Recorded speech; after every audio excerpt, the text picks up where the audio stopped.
지난 주일부터 사단의 전략에 대해서 공부를 하고 있는데, 성경은 사단을 원수라고 해요. 원수, enemy. 어떤 성경에는 악한 영, evil spirit 그렇게 얘기도 하지만, 많은 경우에 마귀를, 사탄을 enemy, 너희 원수, 너희 대적 마귀, 그런 표현을 씁니다. 그러니까 원수의 말 그대로 사탄은 원수입니다. 예수님이 요한복음 10장 10절에서 사탄을 도적이라고 묘사를 하셨어요. 그러면서 도적이 오는 것은 죽이고 멸하는 것뿐이다 그랬어요. 그래서 교회를 망가뜨리는 것이 사탄의 목적입니다. 성도들의 신앙을 망가뜨리고 헤매게 하는 게 사탄의 목적입니다. 가정을 다 파괴하는 게 그게 사탄의 목적입니다. 사탄은 우리가 잘 되는 거를 보지를 못해요.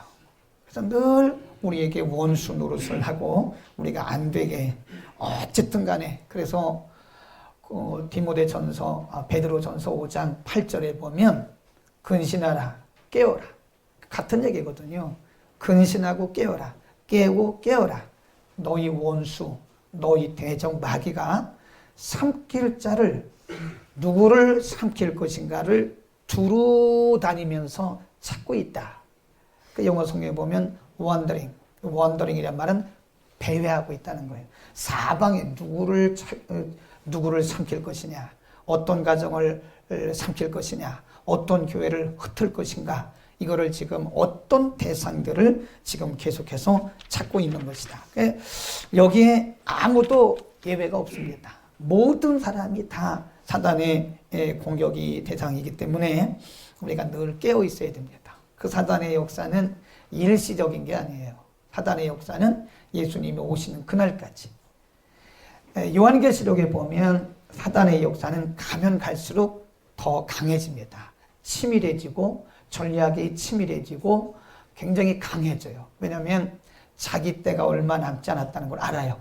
이 마귀가 자기가 활동할 수 있는 기간이 얼마 남지 않은 것을 알기 때문에 가면 갈수록 굉장히 치밀하게 강한 방법으로 성도들을 공격을 하고 있다. 우리가 늘 기억을 해야 되고요. 오늘 두 번째 시간인데, 오늘은 이 아나니아 삽비라 사건을 통해서 사도행전 5장 1절에서 11절을 아나니아 삽비라 사건이라고 그럽니다. 초대교회에 일어났던 2장에 성령이 강림하셨잖아요. 3장에 40년 동안 한 번도 걸어보지 못했던 그 장애인이 걷게 돼요. 4장에 사도들이 성령의 충만함을 받고 감옥도 두려워하지 않고 복음을 전해요. 그러다가 5장에 갑자기 브레이크가 탁 걸립니다. 그래서 이 초대교회에 어쩌면 가장 성실하고 가장 헌신되었던 아나니아 삽비라 부부가 죽어요. 3시간 만에 하나님의 침을 받고 죽습니다. 성경이 왜 좋은 얘기를 기록하지 않고 사단의 공격을 받고 죽은 사람들의 이야기를 여기에 기록을 하고 있느냐? 사단의 전략을 우리에게 가르치기 위한 것입니다. 오늘 우리는 정말 이 말씀을 잘 들어야 됩니다. 우리 가운데 이미 사단에게 이렇게 흔들리는 자가 있고요. 사단의 공격을 받고 흔들리고 이미 넘어진 자도 있고요. 앞으로도 그렇게 될 사람들이 있기 때문에 오늘 아나니아 삽비라 사건을 통해서 주시는 이 사단의 전략을 우리가 잘 봐야 됩니다. 우리가 성경을 볼 때는요, 항상 육하 원칙을 가지고 보면 좋습니다. 그러면 성경이 잘 풀어져요. 육하 원칙이 뭐죠? 언제, 누가, 무엇을, 어떻게, 왜 했나. 그러면 여기 이 아나니아 삽비라 사건이 일어난 때가 언제냐 이거예요. 일어난 때, 언제 사단이 이 교회를 공격했고 아나니아 삽비라를 공격을 했는가. 그것이 언제냐? 그러면 한마디로 말하면 성령이 충만해질 때입니다. 성령이 최고조로 충만했을 때예요. 2장에 성령 강림했죠. 3장에 기적이 일어났죠. 4장에는 성도들이 다 나게 됩니다. 4장에 보면 2장에 보다도 4장에 보면 온 성도들이 한마음 한뜻이 됐어요. 날마다 모여서 기도하고 흩어지면 전도하고 교회가 완전히 성령의 불바다였어요. 그런데 바로 5장에서 사탄의 역사가 일어난 겁니다. 사탄의 역사가 언제 있느냐? 물론 우리가 기도 안 하고 잠잘 때도 사탄이 우리를 짓밟습니다. 그런데 언제 또 사탄이 역사하느냐? 성령이 충만할 때. 우리가 성령이 충만하고 기도로 충만하고 말씀이 충만하고 열심히 헌신하려고 할 때 바로 그때 사탄이 우리를 공격해 옵니다. 사탄의 목적이 뭐예요? 교회를 흔드는 거예요. 어쨌든 간에 교회를 흔드는 겁니다. 교회를 막 흔들어서 복음 사용 못하게 하고 교회를 막 흔들어서 교회가 말씀 사용 못하게 하고 선교 이런 거 못하게 하고 말이에요. 그러니까 교회가 성령이 충만할 때 반드시 사단은 공격해 온다는 사실을 알아야 됩니다. 그래서 상상 밖으로 성령이 충만했던 사람이 하루아침에 무너질 수도 있다는 사실을 우리 꼭 기억을 해야 되는 거예요. 교회가 서서히 무너지기 시작하는 거예요. 하나님의 거룩한 사역을 방해합니다. 사단의 목표는 하나님의 거룩한 사역을 방해해서 하나님 나라가 확장되는 것을 막는 거예요. 어쨌든 간에 하나님의 거룩한 사역을 못하게 하는 겁니다. 그래서 가로막아서 하나님 나라 확장된 것을 방해하고 복음이 전도되는 것을 방해하고 성도들이 열정적으로 하나님을 섬기는 것 이런 것들을 방해해서 하나님 나라가 확장되는 것을 가로막는 게 사탄의 목적이라는 것을 우리는 분명히 알아야 돼요. 그러니까 교회가 성령이 충만할 때는요 반드시 우리가 조심해야 됩니다. 되게 보면 우리가 성령이 충만하게 되면 방심하거든요. 아니 우리같이 성령이 충만한데 뭐 사탄이 오겠냐? 아닙니다. 은혜가 강한 곳에 사탄의 역사도 더 강하다는 사실을 반드시 알아야 돼요. 마귀의 목적은 어찌하든 간에 하나님의 일을 방해하는 거예요. 못하게 하는 거예요. 네. 성도들이 뜨거운 열정을 가지고 섬기고 교회가 한 마음이 되는 것을 그렇게 싫어하더라. 꼭 방해한다는 것입니다. 그러므로 우리가 기도를 쉬면 안 됩니다. 기도를 쉬면 그것은 10중 8구는 사단의 공격의 대상입니다. 지난주 우리 공부했잖아요. 사단이 제일 무서워하는 사람이 누구냐? 기도하는 사람이에요. 마귀가 제일 무서워하고 제일 경계하는 사람이 누구냐? 기도하는 사람입니다. 그래서 교회는 이게 교회가 막 성령이 충만하고 그럴 때 기도의 불을 더 붙여야 돼요. 이렇게 늘 하는 얘기가 이게 주의 일은 기도 없이 하면 반드시 시험 듭니다. 시험 들어요. 아무리 우리의 그 비전이 좋고 우리의 목표가 좋아도요. 이게 영적인 사역이기 때문에 기도 없이 하는 일에는 반드시 사탄이 우리를 틈을 탄다. 그리고 우리는 반드시 기도로 준비해야 되는 겁니다. 기도로 준비하고 하지 않으면 반드시 사단의 공격이 있고요. 위험한 일을 하고 있는 것이다. 사단이 이 성도들 간에 갈등을 일으키는 거예요. 교회가 하나 되면 일을 일사불란하게 해나가거든요. 근데 이 갈등이 생기면 일을 못해요. 그러니까 사단이 옆에서 그거를 이렇게 보면서 그거를 목표로 하고 있는 거예요. 그래서 성도들 간에 갈등을 일으키고 오해를 일으키고 하나님의 일을 지연시키고 이러는 겁니다. 물론 마귀가 뭐 하나님의 일을 방해한다고 해서 하나님의 일이 실패하는 건 절대 아닙니다. 그래도 하나님의 일은 진행이 돼요. 그러나 그 어간에 하나님의 일이 지연이 되어지고요. 그 어간에 믿음이 약한 사람들이 사탄의 공격을 받고 상처를 받는다는 거예요. 그래서 이 하나님의 일은 반드시 기도 없이 하면 안 돼. 기도 없이 하는 것은 위험해요. 옛날에 제가 어떤 분 모시고 인도를 갔는데 인도 현지인들에게 강의를 하면서 이런 얘기를 합니다. 지금도 기억이, 제가 통역을 했으니까 그분이 우리말로 강의를 하면 제가 이제 영어로 통역을 하고 현지인이 또 그 태미러, 저 남부 인도였거든요. 태미러로 4번 통역을 한 아주 재밌는 일이 있었는데 그분이 뭐라고 얘기를 했냐면 성령 받지 않고 믿음 생활을 하는 것은 매우 힘들고 성령 받지 않고 주의를 하는 것은 죽는 것보다 더 위험하다. 그런 얘기를 하더라고. 좀 어렵죠? 성령 충만하지 않고 성령 받지 않고 신앙생활을 하는 것은 너무 위험한 일이고 성령 충만하지 않고 우리가 주의 일을 한다고 하는 것은 죽는 것보다 더 위험한 거다. 그런 얘기를 했는데 지금 갑자기 생각이 났어요. 우리가 기도 없이 주의 일을 하는 것은 굉장히 위험한 일을 우리가 모험적으로 하고 있는 거예요.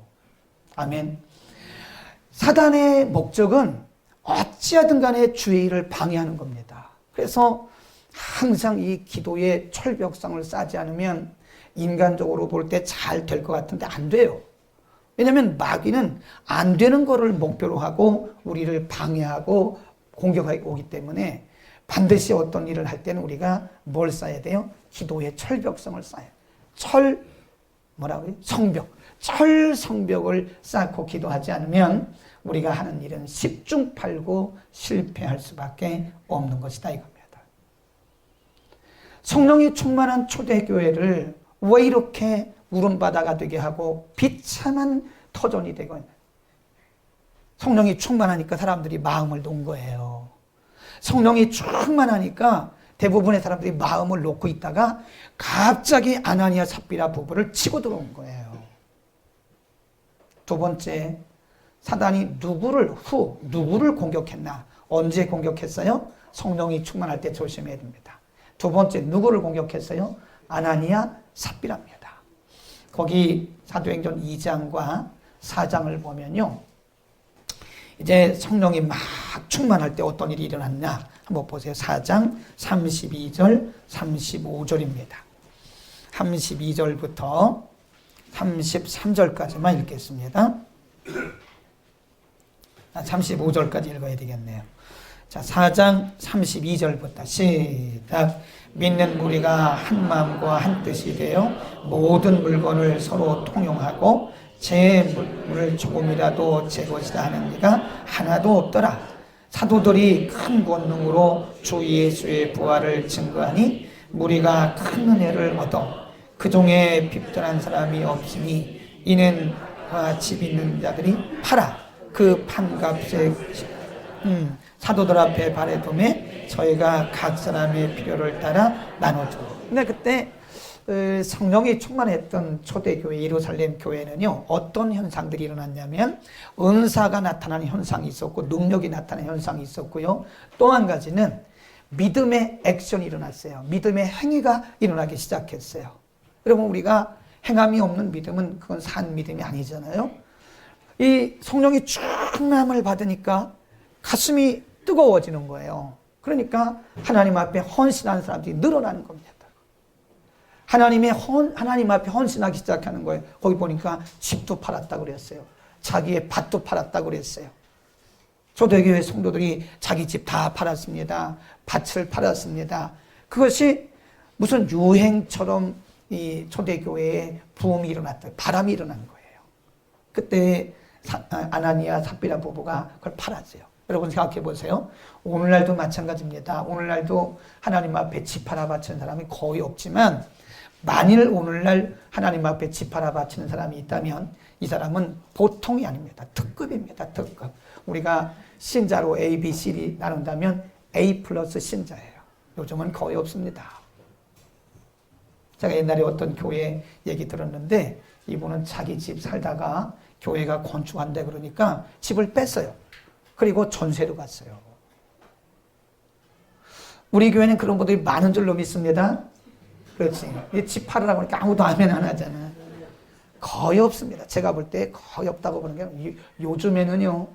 만일 교회에 성전 건축하는데 자기 집을 팔아서 나머지 헌금하고 전세로 가는 사람은 임성수 집사님이나 있을까 뭐 누가 있겠어요?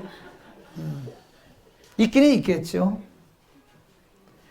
자기 집을 팔고 땅을 팔아서 하나님 앞에 갖다 바친다는 것은 이건 보통 믿음이 아닙니다. 이거는요.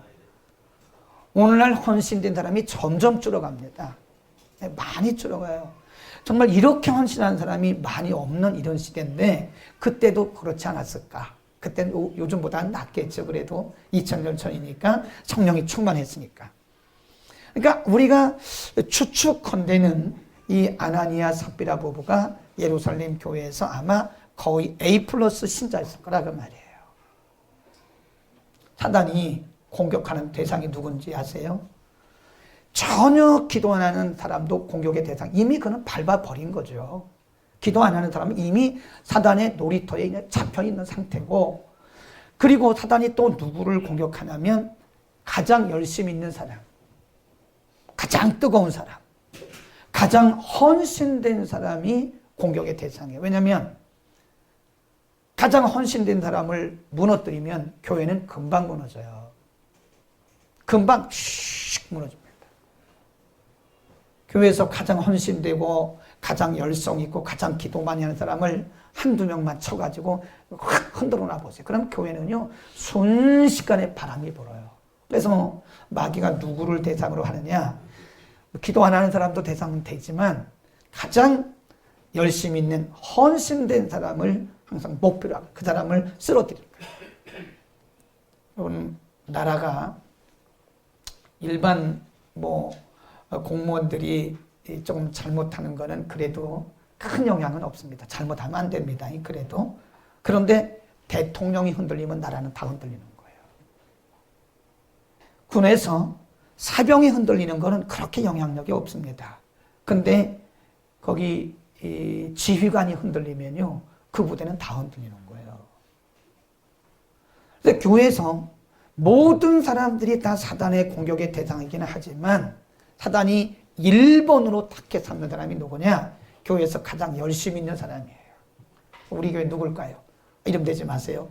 여러분 다 열심히잖아요. 교회에서 열심히 있는 사람을 공격을 해서 그 열심을 다 흐트러 버리는 거예요. 아나니아 삽비라는 죽었어요. 3시간 만에 죽었어요. 네, 남편과 아내가 3시간 만에 성령의 침을 받고 죽어요. 그게 저주받은 거예요. 얼마나 불행한 일입니까? 네, 그러니까 우리는요, 여러분이 예를 들어서 교회에서 열심히 있는다, 열심히 있는 성도다 생각한다면 더욱더 깨어서 기도해야 되고요. 그 다음에 우리 공동체가 그런 분들을 보호해 줘야 됩니다. 기도로 보호해 줘야 돼요. 예를 들어서 어떤 K 권사님이 굉장히 열심히 해요. 네, 새벽 기도 한 번도 안 빠져요.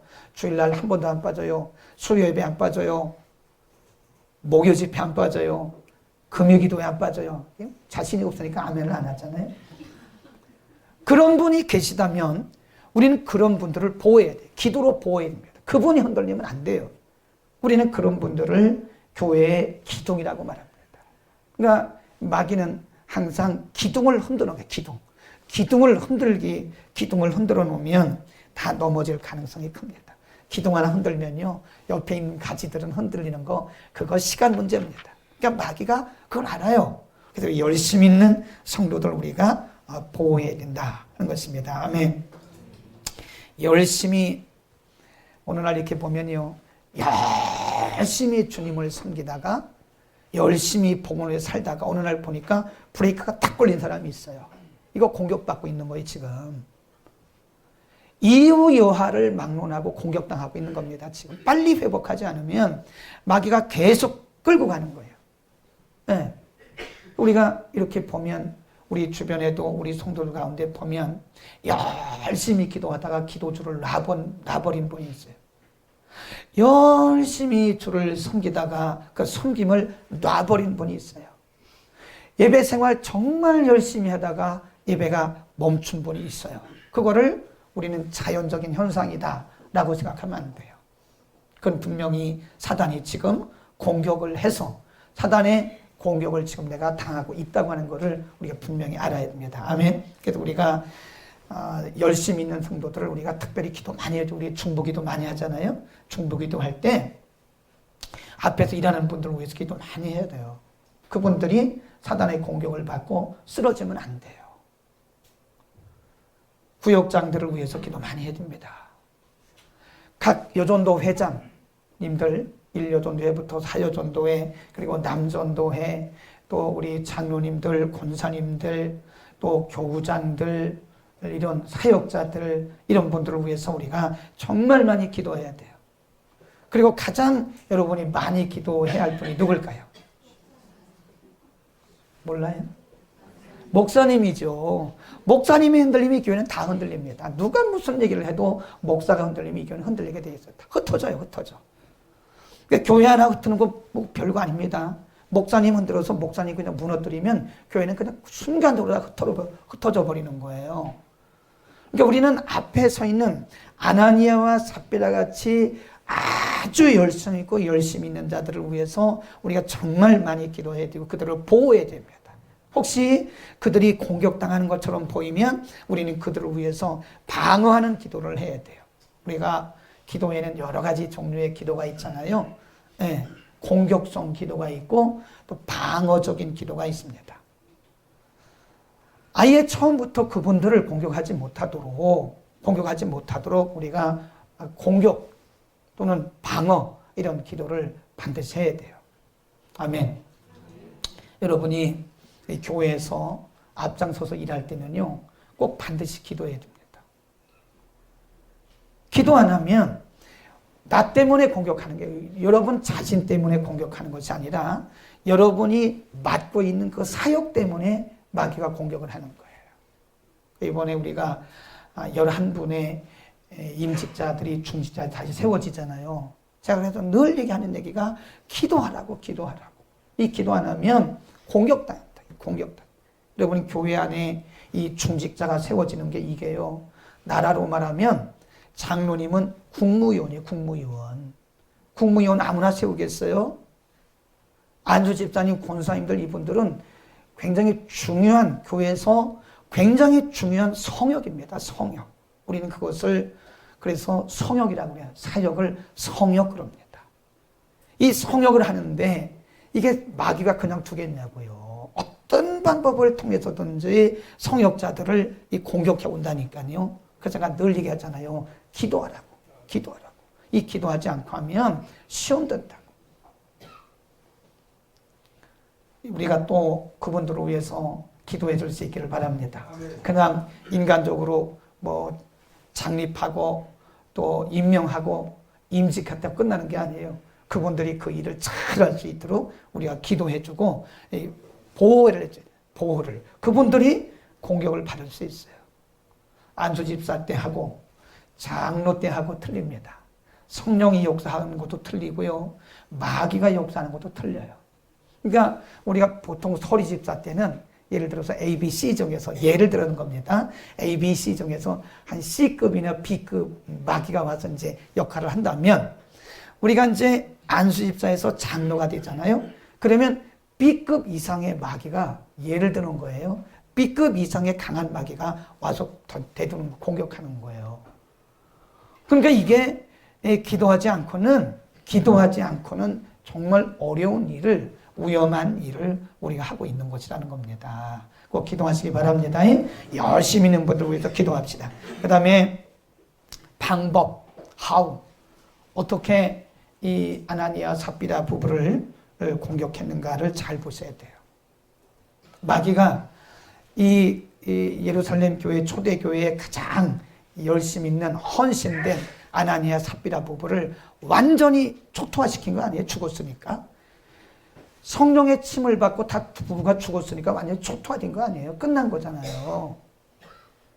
그러면 마귀가 아나니아 삽비라 부부를 공격하기 위해서는 그들이 가지고 있는 허점을 봤다는 거예요. 마귀는 항상 허점을 누립니다. 허점. 간첩하고 똑같아요. 항상 틈을 누립니다. 틈새. 우리에게 있는 허점이 뭐냐. 그래서 정욕에 약한 사람은 마귀가 정욕을 가지고 공격해 와요. 물질에 약한 사람은 마귀가 물질로 공격해 옵니다. 인정에 약한 사람은 마귀가 인정을 가지고 공격해 와요. 마귀가 그렇게 열심히 있는 아나니아 삽비라 부부를 이렇게 살펴본 거예요. 이렇게 살펴보고 어디를 찌르면 아나니아 삽비라 부부가 망할 것인가, 어디를 찌르면 저들이 넘어질 건가를 쭉 보고 있다가 다시 갑니다. 5장으로 갑니다. 자, 1절부터 시작. 아나니아라 하는 사람이 그 아내 삽비라로 더불어 소유를 팔아. 여기까지 잘했죠. 여기까지는 성령의 감동을 받은 거예요. 성령의 감동을 받아서 잘했어요. 그런데 2절에 보세요. 시작. 그 값에서 얼마를 감춤해 그 아내도 알더라. 얼마를 가져다가 사도들의 발 앞에 두니 베드로가 가로되 아나니아야 어찌하여 사단이 내 마음에 가득하여 내가 성령을 속이고 땅값 얼마를 감췄느냐. 그러니까 지금 아나니아 삽비라 부부를 처음에 남편을 먼저 공격하더라고요. 남편이 주권을 가지고 있으니까. 근데 어떤 마음을 줬냐면 거짓 영을 주시면 거짓 영을 넣었어요.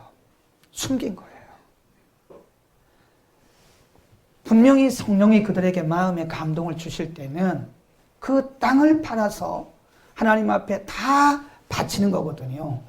근데 그 땅을 판 돈을, 그 돈을 보는 순간에 남편의 마음속에 거짓 영이 들어갔어요. 또 한 가지는 탐욕의 영입니다. 이걸 숨겼다고 하는 것은 하나님의 것을 지금 도적질한 거거든요. 성령은 그들에게 전부를 다 하나님 앞에 드리라고 마음의 감동을 주셨는데 그걸 보는 순간에 탐심이 생긴 거예요. 그리고 나서 거짓말을 하는 거예요. 이게 다냐? 베드로가 뭐래요? 이게 다냐? 아니 답니다. 이게 베드로가 뭐라 그래요? 야, 너희가 어찌해서 성령을 속였냐? 그러니까 탐심의 영으로 그를 공격하더니 거짓 영이 그에게 들어간 거예요. 마귀는 사탄은 우리의 최악점을 압니다. 사람마다 저도 그렇고 여러분도 그렇고요. 다 어디가 그 약한 부분이 있어요. 최악, 그걸 우리가 뭐라 그래요? 취약지구라 그래요. 취약점. 사람마다 다 취약점이 있어요. 그 부분을 마귀는 공격하는 거예요. 그래서 사단이 누구나 다 해당될 수 있는 전략 중에 하나가 탐심입니다. 탐심. 사람이 탐심을 품게 되면 거짓말도 하게 되고요. 탐심을 품게 되면 하나님도 속이게 되고요. 그렇습니다. 얼마 전에 어떤 분이 헌금을 이렇게 했는데 나는 그 액수가 중요한 게 아니고요. 그분이 쓴 말에 저는 목사로서 감동을 받았어요.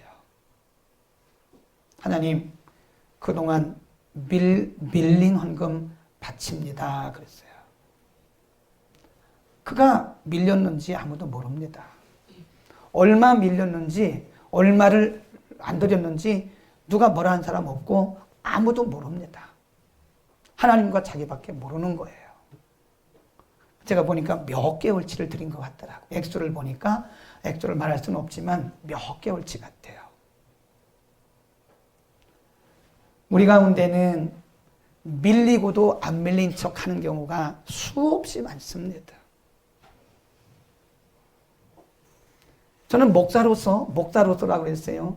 그분이 쓴 그 말에 저도 양심의 가책을 받았어요.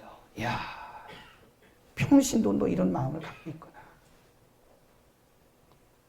그 헌금이 밀린 줄 안 밀린 줄 누가 알겠습니까? 그 밀렸다고 누가 뭐라고 하겠습니까? 재정부가 알아요? 누가 알아요? 목사가 알아요? 누가? 아무도 몰라요. 하나님 앞에서 그게 코람되는 거예요. 그게 정직인 겁니다. 하나님 앞에서 하나님 죄송합니다. 그동안 밀렸던 거 다 드립니다. 그래요. 근데 그 문구가 제 아주 마음을 막 흔들어 놨어요. 와, 이게 평신도가 목사보다 훨씬 낫구나. 목사인 저도 때로는 그거 밀려놓고도 안 밀린 것처럼 할 때가 많거든요. 많지는 않은 게 있거든요. 많다고 그러니까 갑자기 저를 이상하게 쳐다보네. 자기들은 안 그런 것처럼 말이에요. 있거든요. 사실은 목사라고 뭐 신입니까? 하나님입니까? 우리가 얼마나 거짓되게 사냐고요. 응? 안 그런 척. 밀렸으면서도 안 밀린 척. 안 했으면서도 한 척. 괜찮은 척. 우리 얼마나 스스로 자기를 합리화하냐고요. 자기 합리화. 괜찮아. 마귀가 뭐라고 하냐면 괜찮아. 그건 뭐 다 그래. 괜찮아. 그런 음성을 듣는 동안 우리는 계속 거짓 영에 속아 살고 있는 거예요. 괜찮아. 괜찮아. 그럴 수 있지 뭐. 괜찮아. 계속해서 우리를 마귀가 속이는 거예요. 성령의 음성이 들리지를 않습니다. 마귀가 계속 우리를 속이니까 괜찮다고. 야, 누구도 그러고, 누구도 그러고, 누구도 그런데 괜찮아. 그게 거짓 영이에요. 마귀는 우리 속에 거짓 영을 넣습니다. 다시 한번 보세요. 5장에 베드로가 그들에게 뭐라고 말해요? 이 말씀을 우리가 잘 보셔야 돼요. 3절, 4절입니다. 시작. 베드로가 가로되 아나니아야 어찌하여 사단이 내 마음에 가득하여 내가 성령을 속이고 땅값을 말을 감췄느냐. 땅이 그대로 있을 때에는 내 땅이 아니며 판 후에도 내 힘으로 할 수가 없더냐. 어찌하여 이 일을 내 마음에 두었느냐. 사람에게 거짓말한 것이 아니오 하나님께로다. 하나님이 이것을 보신 줄 네가 몰랐냐. 너는 지금 사도인 나에게, 베드로 나에게 거짓말한 것이 아니라 너는 지금 성령을 속이고 있는 거야. 너는 성령님께 너는 지금 거짓말하고 있는 거야. 그리고 나서 즉시 죽었어요. 남편이 먼저 죽고 3시간 있다가 아내도 죽었어요. 이게 사단이 보기를 원하는 겁니다. 사단은 우리가 잘하면 굉장히 기분 나빠요. 우리가 잘하잖아요. 말씀대로 살고 정직하게 살고 우리가 하나님의 뜻대로 살잖아요. 그럼 마귀가 굉장히 아주 기분 나쁘고 아주 배가 아파가지고 어쩔 줄을 모릅니다. 그런데 이렇게 무너지잖아요. 그럼 뒤에서 박수를 쳐요. 잘했다고 막 희심의 미소를 지면서 깔깔대고 웃고 이럽니다. 마귀는 이런 모습을 우리가 거짓의 영에 빠져가지고 우리가 탐심의 영에 빠져가지고 성령을 속이고 하나님을 속이고 주의 종을 속이고 이렇게 살아가는 거를 마귀는 지금 기대하고 있다는 거예요. 그리고 계속 우리의 귀에 뭐라 그래요? 괜찮아 집사야. 괜찮아 김 집사야. 오 집사도 그러고 없는 사람 얘기해야지. 구 집사도 그러고 그러던데 괜찮아. 계속 우리를 속이는 겁니다. 오늘 성령의 음성을 듣기를 축원합니다. 우리가 거짓 영이 들어가면 우리는 망합니다. 믿음 근간이 흔들리는 거예요. 하나님이 우리의 중심을 꿰뚫어 보고 계시는데 하나님이 우리의 중심을 다 파악하고 계시는데 그 위대하신 하나님 앞에 모든 것을 아시는 하나님 앞에서 우리가 거짓을 하고 있다면 그것이야말로 하나님을 속이는 사단에게 우리가 지금 속고 있는 거 아니냐. 탐심을 조심해야 됩니다. 지금 우리가 견물생심이란 말도 있는데 사람이 누구나 돈을 보면 마음이 흔들려요. 흔들립니다. 돈을 보는 순간 누구나 마음이 흔들립니다. 그러니까 싸움 나는 거예요. 형제 간에도 싸움 나고 돈 때문에, 부부 간에도 싸움 나고, 부모와 자식 간에도 돈 때문에 싸움 나고 사람 살인하고 그러는 거 아니겠어요? 탐심은 그래서 사도 바울이 뭐라 그러냐면 우상숭배라고 그랬어요. 탐심의 탈을 쓰고 우리에게 오는 거예요. 네. 마귀가 우리에게 탐심의 영을, 탐심의 마음을 싹 집어넣으면요. 꼭 창세기 3장에서 그 하와가 뱀의 말을 듣고 원래는 하지 말았어야 되는데 뱀이 뭐라고 했냐면 마귀가 괜찮다고. 괜찮아. 네가 만일 이걸 먹으면 하나님처럼 될 거야. 네가 지혜로워질 거야. 그리고 그 사탄의 음성을 듣고 유혹된 상태에서 선악과를 보니까 탐스럽게 할 만큼 그렇게 보이는 거예요. 지혜롭게 보이는 그 과일이 다르게 보이는 겁니다. 그리고 그걸 다 먹었잖아요. 탐심이 이게 하루아침에 오는 게 아니라 탐심은 서서히 우리 속에서 이렇게 자라나요. 탐심이 잉태하잖아요. 우리 속에 탐심이 자리 잡잖아요. 조금이라도. 그러면 그게 점점 이렇게 자라요. 그 죄가 됩니다. 그 자라면 나중에 우리를 죽음에 이르게 하는 거예요. 탐심을 예수님도 수없이 말씀하시기를 삼가 모든 탐심을 물리쳐라. 그 탐심이라고 하는 요것을 요 전략을 가지고 우리에게 다가오는 거예요. 돈을 버는 순간, 보는 순간 우리의 마음이 확 바뀌는 거예요. 그래서 사도 바울이 디모데전서 6장에서 이렇게 말씀했어요. 한번 보겠습니다. 디모데전서 6장으로 갑니다. 디모데전서 6장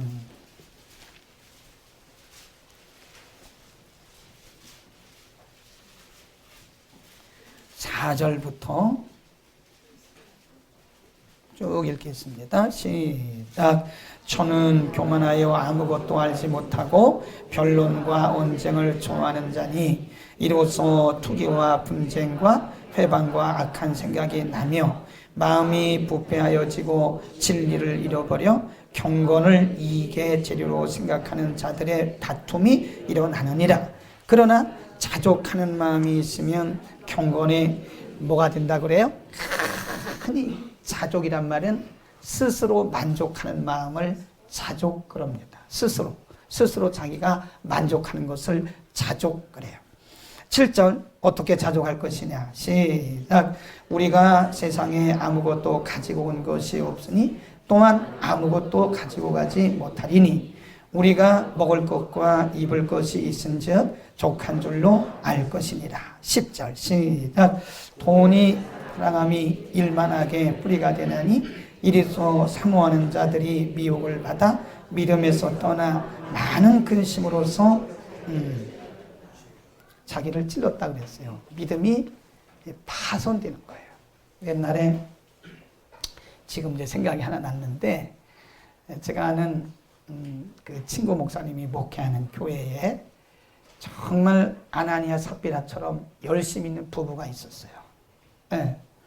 그 남편은 그 교회에서 아침 일찍 오셔가지고 주일학교 때부터 교회 차량으로 섬겼어요. 차량 봉사로 섬겼어요. 그 아내는 권사님이었는데 뭘 했나? 이분은 부엌에서 열심히 성도들을 섬기는 일을 했어요. 근데 어느 날 남편이 직업을 바꿨어요. 뭘 바꿨냐면 식당을 하는 직업을 바꿨어요.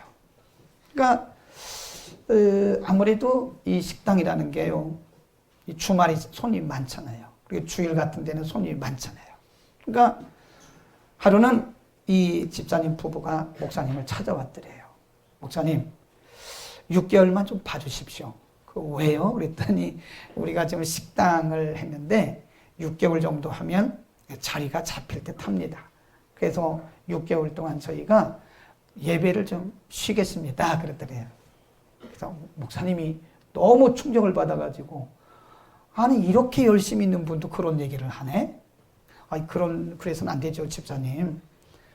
아니 어떻게 주일날 장사를 하고 주일날 식당을 한다고 이런 얘기를 하시냐고. 그건 안 된다고. 그랬더니 늘 하는 얘기가 어쩔 수 없습니다.